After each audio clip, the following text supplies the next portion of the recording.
Hello friends, Assalamualaikum. So hi guys, my name is Adil and today I will tell you how to use placeholder.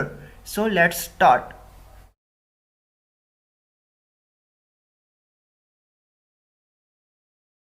तो friends मैं अपने code editor पर आ चुका हूँ और यहाँ पर आकर मैं आपको आज बताऊंगा कि प्लेस होल्डर कैसे वर्क करते हैं। ठीक है, तो यहाँ पर आप देखिए मैंने पहले ही टाइटल डिफाइन कर दिया प्लेस होल्डर और बॉडी के अंदर आता हूँ और आकर मैं एक इनपुट टैग यहाँ पर डाल देता हूँ। ठीक है, इनपुट टैग डाल दिया और यहाँ पर आकर मैं आईडी वगैरह यहाँ से रिमूव कर देता हूँ, नेम भी रिमूव कर देता हूँ और टाइप टेक्स्ट रहने देता हूँ, सेव करता हूँ और इससे पहले मैं लिख देता हूँ नेम। ठीक है, मैं यहाँ पर नेम डाल देता हूँ और नेम डालने के बाद कॉलन, ठीक है, सेव करता हूँ और यहाँ पर आकर रिफ्रेश कर देता हूँ।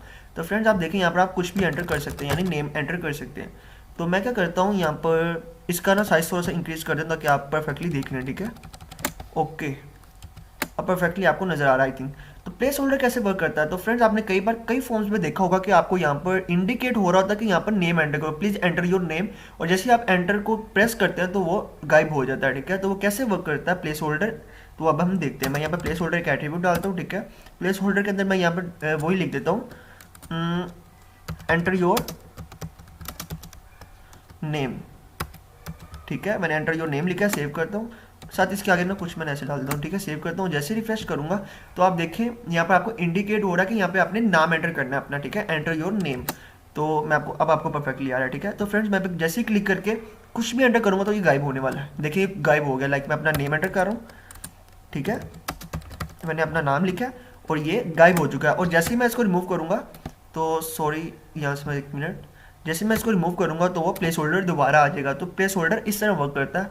आपकी जितनी भी इनपुट, जैसे आप नीचे पासवर्ड रख लें, कुछ भी आप रख लें, लाइक मैं आपको जल्दी से करके दिखा देता हूँ। यहाँ पे आप पासवर्ड रख लें। ठीक है, और पासवर्ड रखने के बाद ये कॉलन और इनपुट टैग में डाल रहा हूँ। ओके, यहाँ पे टाइप मैं कर देता हूँ पासवर्ड। ओके, सेव करता हूँ और यहाँ पर ऊपर मैं एक बी आर टैग लगा देता हूँ। ठीक है, मैं सेव करता हूँ और यहाँ पर आकर रिफ्रेश कर देता हूँ। तो फ्रेंड्स देखिए नीचे पासवर्ड आ गया और पासवर्ड अब यहाँ पर तो इंडिकेट हो रहा है, यहाँ पर एंटर योर नेम यहाँ पे लिखा नहीं आ रहा, तो यहाँ पे मैं प्लेस होल्डर डाल देता हूँ पासवर्ड के बाद। ठीक है, यहाँ पे प्लेस होल्डर में डाल देता हूँ और उसके अंदर लिख देता हूँ एंटर पासवर्ड। ठीक है, सेव और यहाँ पे आके रिफ्रेश। तो फ्रेंड्स यहाँ पे भी इंडिकेट होना शुरू हो जाएगा कि ऊपर आपने नेम एंटर करना है और नीचे पासवर्ड एंटर करना है, और जैसे डालेंगे तो वो गायब हो जाएगा। तो फ्रेंड इस तरह प्लेस होल्डर वर्क करता है। तो अगर आपको ये वीडियो पसंद आई है तो इसको लाइक कर दीजिएगा और मेरे चैनल को भी सब्सक्राइब कर दीजिएगा। ओके, अपना ख्याल रखिएगा, अल्लाह हाफिज़।